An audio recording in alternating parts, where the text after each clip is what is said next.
తాజాగా మహారాష్ట్రలోని అమరావతిలో కూడా వివాహ వేడుకలో ఊహించని ఉద్రిక్తత చోటు చేసుకుంది. పెళ్లి వేడుకలో జరిగిన చిన్నపాటి గొడవ చివరకు రక్తపాతం వరకు దారితీసింది. డీజే డ్యాన్స్ విషయంలో మొదలైన చిన్నపాటి ఘర్షణ చివరకు వరుడిపై కత్తితో దాడి చేసే వరకు వెళ్ళింది.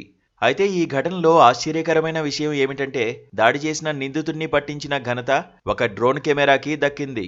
కళ్యాణ మండపం వద్ద డీజే డ్యాన్స్ విషయంలో వరుడికి నిందితుడు రాఘవ్ జితేంద్ర బక్షికి మధ్య చిన్న గొడవ జరిగింది.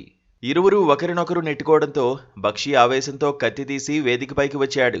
వరుడి తొడ కాళ్లపై 3 సార్లు కత్తితో పొడిచి అనంతరం వరుడి తండ్రిపై కూడా దాడికి ప్రయత్నించాడు. ఆ తర్వాత అక్కడి నుంచి పారిపోయాడు. సరిగ్గా అదే సమయంలో వేదికపై పెళ్లి వేడుకను డ్రోన్ కెమెరాతో వీడియో షూట్ చేస్తున్న కెమెరామెన్ అప్రమత్తమయ్యాడు. నిందితుడు మరో వ్యక్తితో కలిసి బైక్పై తప్పించుకుపోతున్న సమయంలో ఆ కెమెరామెన్ ఏమాత్రం ఆలస్యం చేయకుండా తన డ్రోన్ను అతడి వెనుక పంపాడు. దాదాపు 2 కిలోమీటర్ల దూరం వరకు డ్రోన్తో నిందితుడిని అతడు ప్రయాణిస్తున్న బైక్ను ఫాలో చేశాడు. తద్వారా వారు తప్పించుకునే మార్గాన్ని స్పష్టంగా చిత్రీకరించాడు. నిందితుడు పారిపోతున్నప్పుడు అతన్ని పట్టుకోవడానికి మండపంలో ఉన్న కొందరు వ్యక్తులు ప్రయత్నించారు.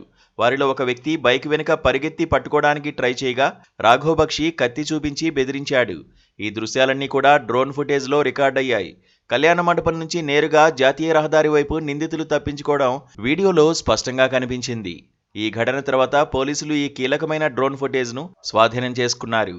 ఈ ఫుటేజ్ ఆధారంగా నిందితుడు పారిపోయే మార్గాన్ని గుర్తించడం పోలీసులకు సులభమైంది.